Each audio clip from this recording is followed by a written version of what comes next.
Hey everyone, this is Ellie Mae with Swift Creek Customs, and today I wanted to take a closer look at the Siser cutting machines and talk about the rollers on the machines and the levers that are on the rollers. I have seen some questions about this, so I want to go through this in detail and give you a close-up look of it and explain exactly what they do. We're going to change the camera angle and get a closer look at the Siser Juliet. Now I want to make sure that you understand that the rollers are the same on Siser Juliet as they are on the Siser Romeo machine. Siser Juliet has 3, Romeo has 4, but they function in the exact same way. So let's take a look. Okay, so let's open this up and take a look. So on Siser Juliet, you have 3 rollers, one on the left, one in the middle, and one on the right.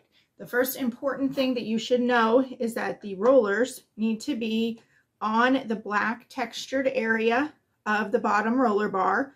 If they are on the shiny surface of the roller bar, then they could lose their grip and your vinyl will go crooked or feed oddly. So you want to make sure that your rollers are on the black textured area. To move your rollers, you want the lever in the back in the unlocked position.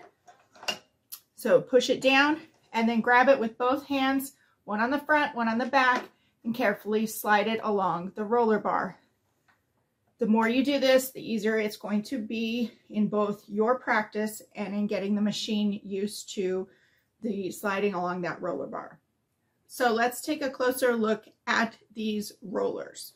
So I'm going to carefully turn this around, and this is where the biggest questions have come in.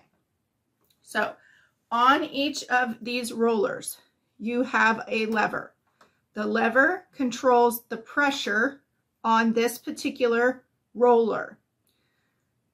When it is down, which is how you should have it the majority of the time, your springs are at a resting state. If you lift this up, it creates more pressure and the springs are extended or they are engaged. So less pressure is down, more pressure is up, only on this roller. Each of those is individual. So you can see each roller has its own lever. On my machine, I have disengaged the roller in the middle because I was cutting cardstock last and I did not want it to roll over the middle of my material. To disengage, you simply remove the springs. This means that there is no tension. This also means that this lever is not engaged when I lock the entire bar. This longer lever on the right is your roller bar lock. Down is unlocked and up means that all of the rollers with the springs are engaged. So let's go through that one more time.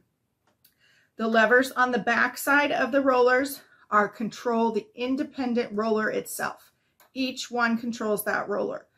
Down is less pressure because the spring is at its resting point. Up is more pressure because the spring gets extended. You should have them in the down position the majority of the time. There would only be special cases where you might need it to be extended. Or if you find your rollers with lots and lots and lots of use are not gripping it properly, you could try extending that and adding more pressure. But typically for the average user, the down lever is where you want it. On the right, well, it depends on how you're looking at your machine. This longer lever is your roller bar lock. Now I'm going to turn the machine around again. So roller bar lock is behind the touch screen. I'll turn this up so you can see this better. So now we'll use this one as an example. Roller bar is locked currently. If I unlock it, I can freely move that roller on this side. This one's always going to be because it's not engaged at all. This one's underneath my housing currently. So I can move it. When I flip that roller bar lever up, it locks it, it grips, it's down, and it's engaged. You won't be able to slide your mat in. Your materials won't come out. What you'll notice here, remember my middle roller on my Juliet does not have the springs currently installed on it. I disengaged that roller completely.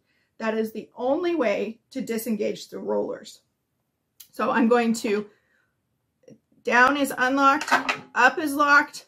This one, because I don't have any springs on it, is not engaged at all. And I can show you that real quick again. There are no springs currently on my roller here. It is disengaged because I was using cardstock and a 24-inch mat. Now there's one more thing I want to show you here.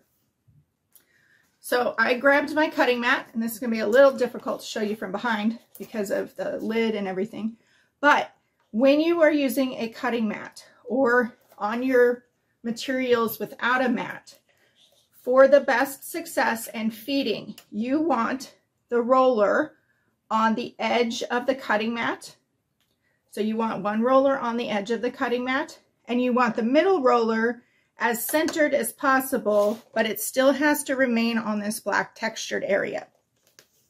So I can reach down here, grab my power cord,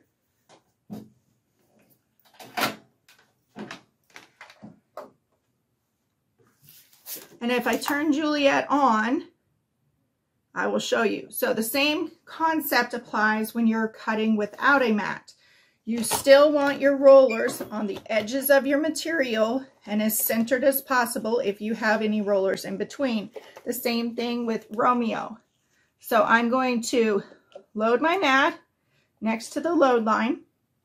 You can see here I moved this roller. It's not on the edge of my mat.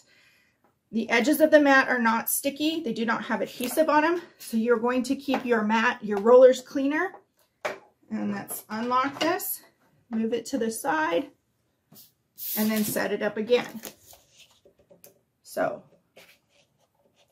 line on the left, that roller can still go over even more. Once you have it set up for how you're using it, you'll be good to go each time. And it really, once you start going, it doesn't take that much time at all. Whoops. Well, I just did a test cut. See, this is what happens when you're trying to do it from backwards. Okay, so let's go ahead and load. I did it again. Okay, so what I'm going to do is I'm going to go ahead and I'm going to load this cutting mat. And you're going to see, so right now it's freely moving. So I'm going to place the left edge next to the load line, going to line up the front edge with the front of my machine, and I simply just hold it there, and then it's locked in place. Now that it's locked in place, you do not want to force the mat or materials in or out. In order to release it, you would flip the roller bar lever down, and you can simply slide your mat and your materials out.